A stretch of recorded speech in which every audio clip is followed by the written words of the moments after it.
Namasté. Reprenons cet enseignement sur les mémoires. Dans la vidéo précédente, je vous ai parlé de 3 grands types de mémoire, 3 grandes familles de mémoire. En vrai, il y en a 4. Mais selon moi, si on ouvre notre conscience à cet espace de libération des 3 premières familles de mémoire, la 4e n'a plus vraiment lieu d'être. Première grande famille de mémoire, la famille des mémoires transgénérationnelles, toutes ces mémoires que nos ancêtres nous ont transmises. Je pense que c'est les plus faciles à identifier parce qu'à travers un génogramme, il est très simple d'identifier les mémoires que vous portez par rapport à vos traumatismes, aux expériences redondantes ou aux non-manifestations. La beauté de ce travail, dans le travail de la libération des mémoires transgénérationnelles, c'est d'aller jusqu'à, non pas seulement rendre la mémoire, mais prendre conscience qu'il y a 2 autres niveaux de travail extrêmement puissants. D'abord, il y a le pardon. Il y a cette fameuse bienveillance et compassion, souvent qu'on oublie parce que ces expériences si traumatisantes parfois nous conduisent à rejeter une partie de notre famille ou à être aussi responsables très souvent d'un grand nombre de conflits dans les familles. Mais à partir du moment où on commence à comprendre le fonctionnement de l'incarnation de l'âme et de la transmission de ces mémoires, eh bien on se rend compte souvent que les mémoires que nos parents, nos grands-parents, nos arrière-grands-parents ont pu nous transmettre dans la puissance de l'inconfort, de la souffrance, eh bien pour eux aussi, c'était peut-être des mémoires qui ne leur appartenaient pas et qui appartenaient à leurs ancêtres. Donc ça remontait extrêmement loin. Du coup, on comprend une chose, c'est que souvent quand on nous transmet une mémoire ou la manière dont va agir un membre de notre famille avec nous, eh bien, je mets des guillemets dans ce que je dis, il ne pouvait pas faire autrement. Il ne pouvait pas faire autrement parce que, petit 1, lorsque l'on s'incarne, on oublie qu'on porte des mémoires, on oublie que nous sommes la somme de nos mémoires. Et petit 2, eh bien, portant lui-même des mémoires qui ne lui appartiennent pas, eh bien, il n'est pas du tout conscient et il n'est pas aligné à sa propre vibration, mais à la vibration d'une autre personne qu'il porte en lui finalement à travers ses mémoires. Et ce n'est pas réellement ses actes. Donc on aboutit, au-delà de se libérer soi de ces mémoires transgénérationnelles, on aboutit dans un espace plus large de conscience au pardon, à la réconciliation, à la compassion dans la famille. Ça, c'est le premier point. Et le deuxième niveau de travail qu'on peut faire lorsqu'on se libère nous-mêmes de ces mémoires transgénérationnelles, c'est qu'on va permettre justement à ces ancêtres de se libérer eux-mêmes de ces mémoires. À partir du moment où moi, je rends une mémoire à quelqu'un de ma famille, cette personne-là, dans le processus de libération, va pouvoir également le rendre. Et on va pouvoir comme ça remonter des maillons de la chaîne de manière très éloignée et libérer un grand pan de la famille, de telle sorte que dans le vivant ou dans l'espace invisible de la réincarnation de l'âme, une fois que la personne est décédée, que l'âme est sortie du corps physique, eh bien l'âme va pouvoir aussi continuer son processus d'élévation vibratoire. Donc en se libérant de nos mémoires transgénérationnelles, non seulement on participe à notre propre élévation vibratoire, mais aussi à l'élévation vibratoire des âmes de nos familles.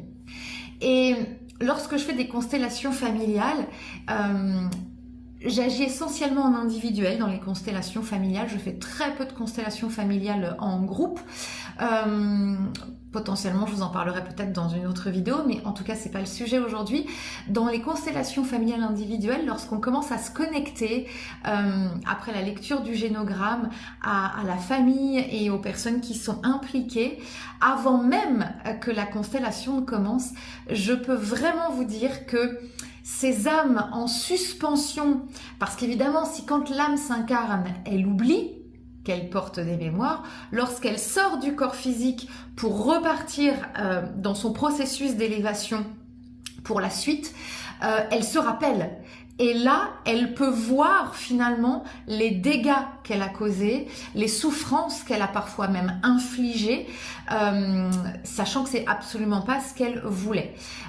Et parfois, lorsqu'ils repartent avec des souffrances dont elles sont complètement conscientes et qu'elles se rendent compte que ces souffrances ont été transmises à leurs enfants, leurs petits-enfants, elles sont honnêtement complètement dévastées et elles n'attendent que ça, de nous libérer.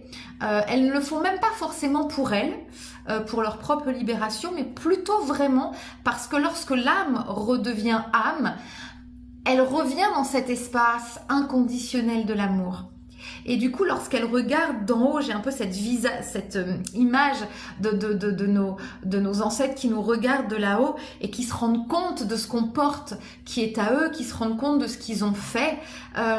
Ils sont honnêtement, souvent ce que je ressens, c'est mais complètement dépités, horrifiés, désolés. Ils sont vraiment dans une attente, non pas d'être pardonnés, mais dans une attente de demander pardon. Et très souvent, c'est le fait que ces âmes nous demandent pardon qui va déclencher la libération de la mémoire. À partir du moment vraiment où on va définitivement, je veux dire, on va avoir un premier processus où on va rendre la mémoire et puis il va y avoir un échange qui va se faire d'âme à âme dans cet espace de l'invisible. Et lorsque l'âme responsable de nos non-manifestations, de nos souffrances, etc., reprend ce qui lui appartient ou ce qui ne lui appartient pas, mais qu'elle rendra plus tard potentiellement. Mais en tout cas, lorsqu'elle reprend ce qu'elle nous a transmis, eh bien, elle n'a qu'une envie, c'est de nous libérer, mais surtout de nous demander pardon. Et j'observe qu'à chaque fois que ce dialogue s'instaure, lorsque l'âme demande pardon, c'est à ce moment-là que dans le corps physique, il y a véritablement un espace qui se libère. Parce qu'alors, nous, êtres humains, déjà, on comprend ce processus de la mémoire, de l'oubli, et du coup on a un espace beaucoup plus grand pour pardonner. Et le pardon, c'est l'ultime étape de la guérison. Vous pouvez libérer tous les traumas de votre corps, peu importe le type de mémoire. Si vous n'arrivez pas jusqu'au pardon, la guérison n'est pas aboutie. Donc ça laisse toujours, on va dire, une cicatrice qui fait que l'énergie ne circule pas en vous. Alors, il y a de grandes chances pour que les expériences ne se reproduisent pas de manière récurrente. Peut-être que vous arriviez à remanifester certaines choses, mais il y aura toujours un vide énergétique, un vide émotionnel. Vous sentirez toujours quelque chose en vous de non abouti. Et donc ce travail de libération de la mémoire transgénérationnelle est véritablement un acte d'amour pur envers vous, mais aussi envers tout le système familial. Et en ça, c'est vraiment magnifique. On devrait toutes et tous faire au moins dans sa vie une constellation familiale pour goûter, pour ressentir au cœur de votre corps cette étape de la libération, cette étape du pardon, cette étape de l'élévation vibratoire et aussi ce qui arrive en finalité de cette constellation, c'est ressentir la puissance de l'amour de la famille à travers les membres encore vivants et les membres partis rejoindre la source. D'un seul coup, pour beaucoup qui ne trouvaient pas leur place dans leur famille ou qui ne se sentaient pas à leur place dans leur famille, ce qui ressort, c'est « je ressens que j'appartiens à une famille, je ressens la puissance de l'amour de ma famille. Si avant, j'avais la sensation d'être un poids pour ma famille ou de porter le poids de la famille, après la constellation, après cette libération de mémoire transgénérationnelle, ce qu'on ressent, c'est l'amour et la force de la famille. Et ça, c'est extrêmement important parce que c'est ce qui va nous permettre de continuer d'avancer dans le processus de vie d'être humain incarné. De ne plus se sentir seul. Et de la même manière que nos ancêtres nous ont donné des mémoires transgénérationnelles inconfortables, traumatisantes, etc., etc., ils nous ont aussi donné leur force. Ils nous ont aussi donné leur puissance, ils nous ont aussi donné leur amour, mais souvent cet espace-là, il est complètement étouffé par les mémoires inconfortables, traumatisantes, qui nous empêchent de les ressentir, de les vibrer pleinement. Donc voilà pour les mémoires transgénérationnelles. Se libérer, permettre aux âmes de nos familles vivantes et reparties à la source, eh bien de faire ce processus, elles aussi, de libération pour la suite de leur vie, mais aussi pour la suite de leur incarnation. Donc, on s'élève vibratoirement, on permet aux âmes de nos familles de s'élever vibratoirement, on accueille le pardon, on réouvre véritablement l'espace de l'amour de la famille pour venir ressentir, se nourrir, se renforcer, s'ancrer par l'amour de cette famille. On va jusqu'au bout du processus pour pouvoir ensuite pleinement continuer à avancer et puis s'ancrer dans cette place très souvent difficile à avoir dans une famille lorsqu'on porte les mémoires des membres de notre famille. Voilà pour la mémoire transgénérationnelle.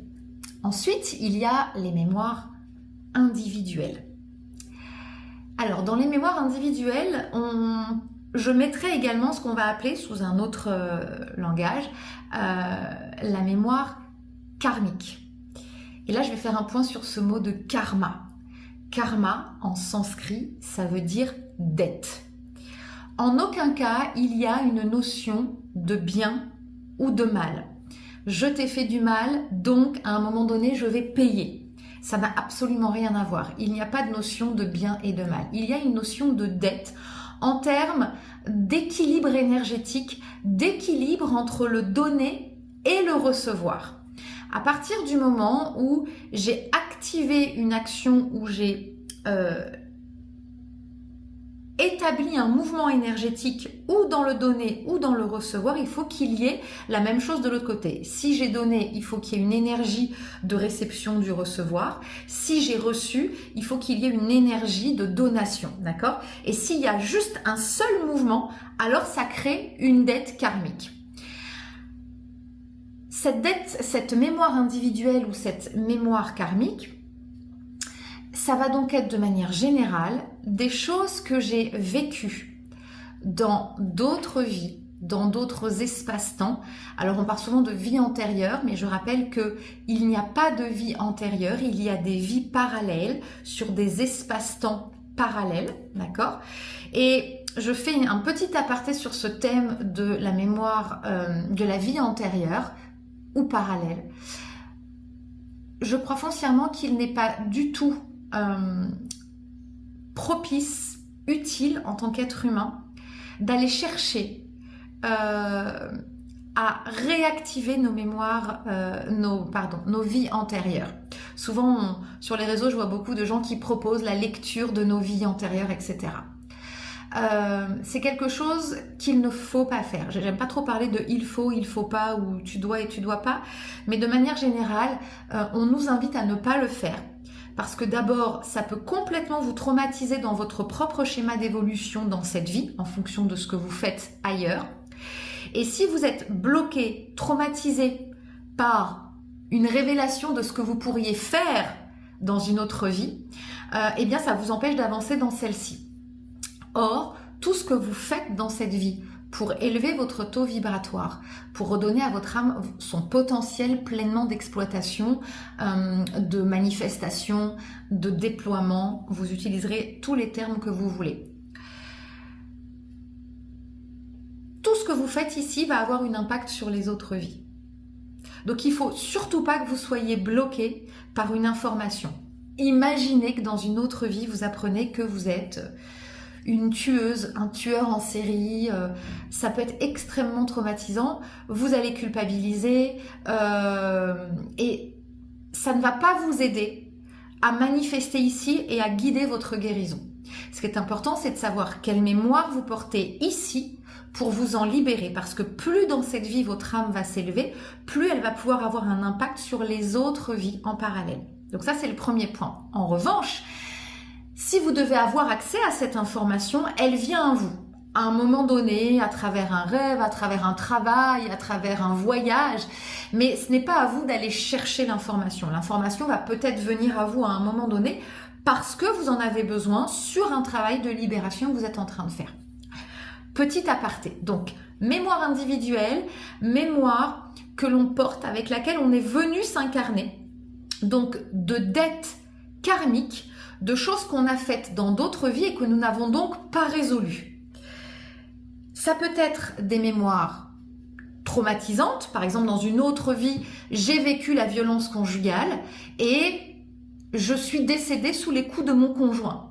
Je n'ai pas résolu la situation, je suis partie de l'autre vie dans cette énergie-là, j'arrive dans celle-ci avec l'énergie, la mémoire de la violence conjugale. Donc il y a une grande chance pour que dans cette vie, je revive des schémas de violence conjugale.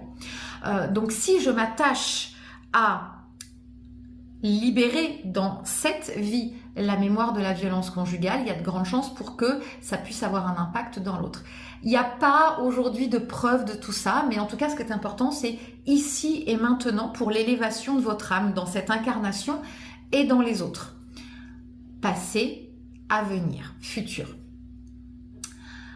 Donc ça peut être une expérience traumatisante qui m'appartient d'un autre espace-temps que je n'ai donc pas réglé et que je dois régler, mais ça peut être aussi une dette toujours envers moi-même d'une situation que je n'ai pas résolue, pas forcément traumatisante, mais par exemple dans une autre vie, ma mission d'âme c'était d'être danseuse étoile.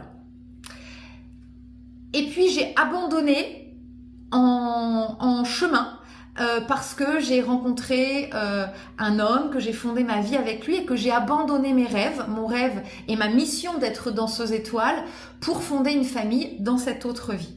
Donc j'ai envers mon âme créé une dette karmique puisque dans cette vie-là, cette vie lambda, j'aurais dû et j'avais le potentiel, la possibilité, on m'a proposé des chemins pour pouvoir œuvrer et permettre à mon âme de se réaliser dans sa mission d'incarnation. Et moi, j'ai pas choisi ce chemin-là.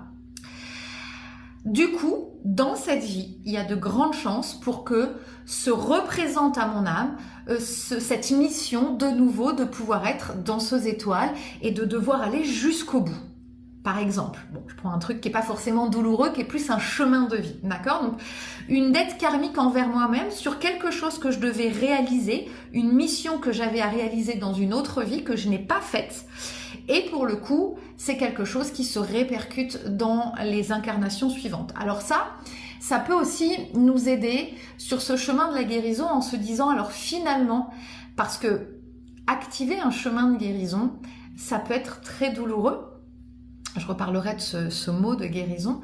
Et parfois, eh bien, on n'a pas envie d'y aller. On se dit, bah non, en fait, ça ne m'intéresse pas, je veux pas y aller, je vais rester là où je suis et c'est ok avec ça.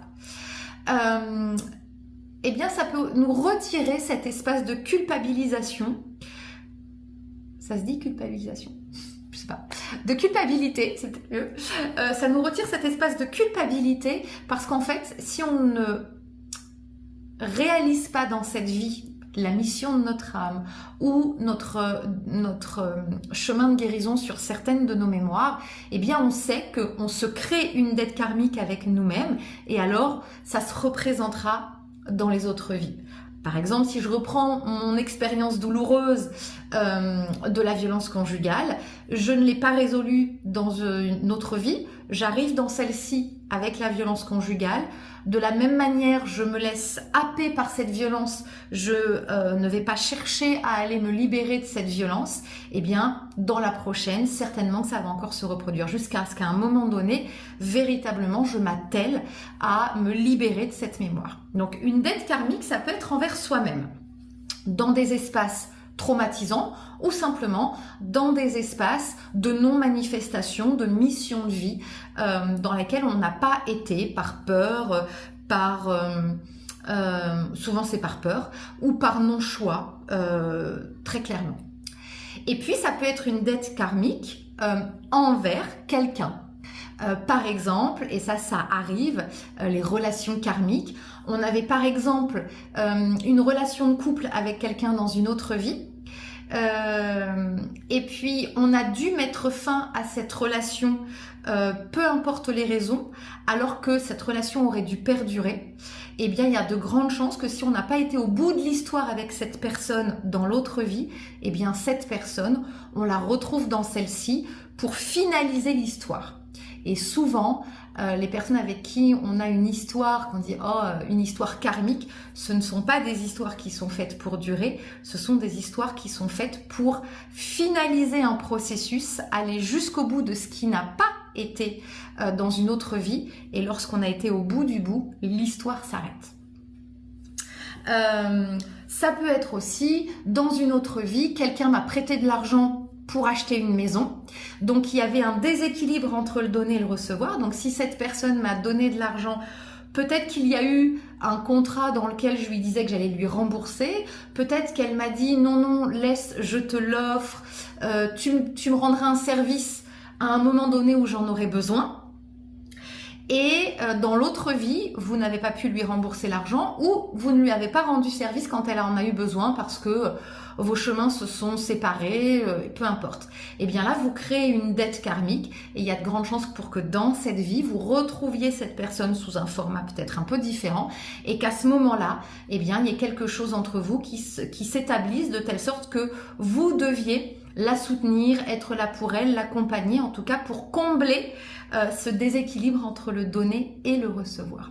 Donc dans mémoire individuelle, c'est vraiment des choses qui vous sont propres en reliance à des vies passées, à des vies antérieures, parallèles, dans d'autres dimensions, dans d'autres temps, avec vous-même ou avec d'autres personnes, dans des espaces traumatisants ou dans des espaces d'action non réalisé, non manifesté ou dans un déséquilibre entre le donner et le recevoir.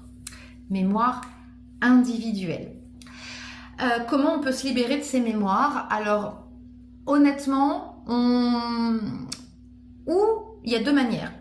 Ou vous avez déjà une certaine ouverture de conscience. Et parfois, vous savez, on rencontre des situations ou des gens qu'on ne connaît pas, etc. Et on se sent porté par une espèce de force intérieure pour les aider alors qu'ils nous ont rien demandé, voilà, on nous offre un chemin d'expérimentation. Et puis, c'était pas du tout prévu, mais on ne sait pas pourquoi on se sent appelé par ce chemin. Donc, on peut se libérer de cette mémoire lorsqu'on écoute cet appel intérieur.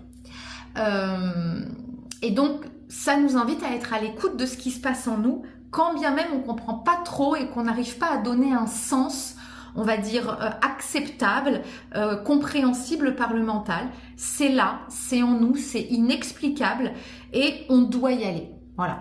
Avec toujours ce choix d'y aller ou de ne pas y aller. Mais en tout cas, par cette action volontaire et individuelle, on peut se libérer de cette mémoire individuelle, de cette mémoire karmique. Lorsqu'il s'agit d'une mémoire plutôt douloureuse ou traumatique, en général, il faut quand même se faire accompagner. Et là, vous avez un certain nombre de soutiens et supports. Je ne vais pas parler de ce que je ne connais pas. Moi, par exemple, je vais travailler en soins énergétiques ou en respiration sacrée. Mais il y a plein d'autres choses, la sophrologie, l'hypnose, enfin voilà. Après, je pense que lorsqu'on en est là, on nous met sur le chemin les personnes avec qui on va pouvoir œuvrer, qui résonnent en nous de par leur personnalité, de par leur langage et de par ce qu'ils proposent. Troisième type de mémoire, la mémoire collective. Alors là, elle concerne toujours des expériences traumatiques qui me sont arrivées, des croyances ou des conditionnements, mais qui sont sociétales, dans l'énergie collective dans laquelle j'ai vécu dans une autre vie, autre dimension, autre espace-temps. Par exemple, si on prend, et ça c'est très souvent, notamment chez les femmes qui œuvrent aujourd'hui dans tout ce travail de la guérison, avant, on le sait, dans d'autres espaces-temps, les femmes étaient brûlées. Ce qu'on appelait les sorcières, les guérisseuses, étaient vues comme des femmes dangereuses et donc on les brûlait sur le bûcher. Donc voilà, ces femmes qui étaient des guérisseuses, eh bien, dans un autre espace-temps, elles étaient complètement rejetées. Ça a pu engendrer en vous une mémoire traumatique du rejet de vos dons, par exemple, et quand vous êtes dans cette vie, eh bien, vous savez que vous avez des dons, mais vous n'osez pas les utiliser, vous ne voulez pas, de peur d'être de nouveau, alors pas brûlé en 2025, mais maltraité, rejeté, etc. Donc, c'est la posture que vous pouviez avoir dans une autre société, dans le collectif, dans une autre vie, une autre dimension. Ça peut faire référence aux croyances et aux conditionnements qu'on a ancrés en nous dans, encore une fois, une autre dimension, un autre espace de vie. Et ça peut être aussi relié à des religions et comment on a été traité autour de ces religions. De la même manière, ces mémoires collectives vont donc venir se greffer en nous au moment de notre incarnation et vont dans cette vie redéployer des blocages, des peurs souvent qui vont nous empêcher d'avancer, de manifester. De la même manière, ici vous aurez sans avoir forcément accès à l'information, par exemple, si on prend le rôle de les mémoires de ces sorcières, dans cette vie, à un moment donné, vous allez sentir un appel pour déployer vos dons médiumniques de guérisseuse, en vous disant, mais en fait, aujourd'hui, peu importe ce que les gens pensent de moi, j'y vais. Donc, par une action, un appel de l'intérieur, vous trouvez cette force seule, poum, de traverser et d'agir dans ce monde, dans cette incarnation. Et donc là, vous faites sauter la mémoire. Et si seul vous n'y arrivez pas, eh bien, vous pouvez vous faire soutenir par un collectif ou par un thérapeute ou une thérapeute qui va aller identifier cette mémoire dans le corps et puis qui va vous aider à la libérer par des processus encore qui lui sont propres. Voilà donc les trois grands types de mémoire, donc transgénérationnel, individuel, karmique, collectif. Et donc la dernière qui pour moi, si on œuvre sur les trois paliers que je viens de donner, finalement la dernière elle est vraiment quasi inexistante. Sauf peut-être pour un petit point. Ce qu'on appelle les mémoires vives. Les mémoires vives, c'est donc les mémoires que vous activez dans cette vie, qui peuvent donc être finalement, des mémoires transgénérationnelles, individuelles et collectives que vous ne résolvez pas dans cette vie. Du coup, elles continuent de vous empêcher de vous déployer et de permettre à votre âme de déployer sa mission d'âme. Et du coup, vous regreffez des mémoires que vous aurez allé dans d'autres vies. Voilà, donc, trois grands types de mémoire. Mémoire, on va dire, plutôt verticale, transgénérationnelle, mémoire horizontale, individuelle, collective, sur une même ligne mais d'autres espaces-temps. Si je libère ces mémoires, je minimise les mémoires vives qui peuvent découler dans cette vie, mais j'ai toujours l'option de créer des mémoires dans cette vie si lorsque mon âme a été libérée des mémoires transgénérationnelles collectives et individuelles, je n'écoute pas, je n'entends pas et je ne manifeste pas l'appel de mon âme, alors je crée dans cette vie une mémoire vive qui deviendra dans une autre vie une mémoire individuelle. Tout ça pour nous faire comprendre une chose, c'est que le libre arbitre n'existe que lorsque j'ai libéré mon âme des mémoires. Parce qu'à partir du moment où vous gardez votre âme chargée de toutes ces mémoires, vous n'êtes jamais dans le libre arbitre. Toutes vos décisions, tous vos choix, toutes vos actions et toutes vos non-actions sont guidées par les mémoires. Donc ce n'est pas un libre arbitre. En revanche, à partir du moment où vous purifiez, nettoyez, libérez votre âme de toutes ces mémoires, eh bien, vous revenez alors dans cette vibration originelle de votre âme et alors le libre arbitre véritablement se déploie pour vous. Avec deux options dans ce libre arbitre. Écoutez l'appel de votre âme et ne pas l'écouter. Et si vous ne l'écoutez pas dans ce choix du libre arbitre, c'est complètement ok. Vous créez une mémoire vive qui deviendra une mémoire individuelle dans la prochaine incarnation. Mais encore une fois, ça nous réconcilie avec cette énergie de la patience et de la non-culpabilité. Si je ne me sens pas dans cette vie d'aller écouter l'appel de mon âme dans sa vibration originelle, si je ne réalise pas un certain nombre de choses dans cette vie, je sais que j'en aurai d'autres à venir pour le faire et c'est ok.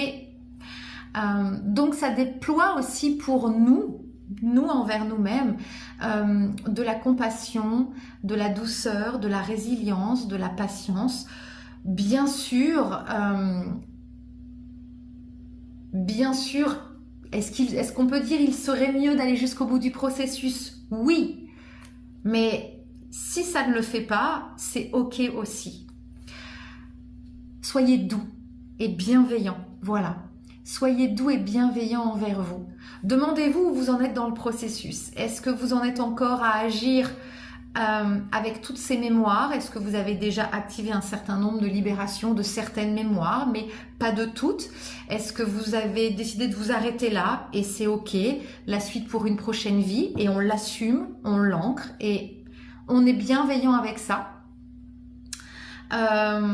Est-ce que ça vous a ouvert une perspective de travail, de conscience en vous disant ah oui, quand même, je porte tout ça. Et pour clôturer, c'est un voyage, la guérison des mémoires, finalement, qui peut durer une vie entière. Évidemment qu'à un moment donné, ça se stabilise. Évidemment qu'à un moment donné, c'est beaucoup moins. Mais ça reste un travail assez intense. C'est une porte qu'on ouvre. Et puis, eh bien, à partir du moment où on offre cet espace à notre âme, où on lui dit, eh bien, vas-y, dans cette vie, je t'offre cet espace de libération, permettez-moi de vous dire qu'elle ne va pas s'en priver et qu'elle va donc activer des libérations au fur et à mesure, toujours à des moments où vous serez prête et prêt à supporter ce travail-là, où vous aurez l'énergie et la force. Et c'est en ça que l'univers ne vous fait jamais vivre quelque chose que vous n'êtes pas capable de supporter. Pour cette raison, de transcender des mémoires, ce n'est pas vous qui décidez finalement de quelle mémoire vous allez vous libérer, de comment vous allez vous libérer. C'est les expériences qui vont venir à vous. À partir du moment où vous ramenez à la conscience que vous êtes la somme de ces mémoires, devenez l'observateur et l'observatrice de vos expériences et identifiez dans ce que vous vivez d'inconfortable ou de récurrent ou dans ce que vous n'arrivez pas à manifester, si par hasard ça ne serait pas l'appel d'une mémoire qui remonte et donc à vous de dire ok, j'y vais, je libère. Et à partir du moment où vous ouvrez cette première porte de libération, eh bien ça va continuer. Les mémoires vont remonter. Plus vous allez faire de la place, eh bien plus les mémoires vont remonter les unes après les autres à travers des expériences, vous invitant à continuer ce processus. À tout moment, vous pouvez décider d'arrêter ce processus de libération ou bien vous pouvez continuer, sachant qu'évidemment, il y a comme dans toute respiration, un moment d'expansion et un moment de contraction. Ça veut dire qu'il y a des moments où vous serez dans ce travail d'intériorisation personnel de libération. Et puis quand vous allez avoir libéré, eh bien, vous allez être dans un espace de stabilisation, de déploiement, d'ouverture. Vous allez avoir la sensation que ça se stabilise et que ça se calme, jusqu'à ce que l'univers, votre âme, en osmose, décide que vous allez rentrer dans une nouvelle phase de votre vie où vous allez pouvoir activer une nouvelle guérison, une nouvelle libération. Et c'est ça l'impermanence de la vie, c'est ces phases de guérison et de stabilisation, de déploiement, ces phases d'expansion et de contraction, ces phases de retour à soi pour écouter, guérir, libérer, pardonner, et ces phases d'ouverture au monde où on se déploie, on manifeste, on a l'impression que tout nous réussit, ça y est, on est guéri, et là on vous dit « Ah, t'es guéri sur un certain plan, mais il y a encore d'autres mémoires, d'autres choses. » Voilà pour les mémoires. J'espère avoir été claire. Je vous souhaite une très belle fin de journée et je vous dis à très bientôt. Namasté.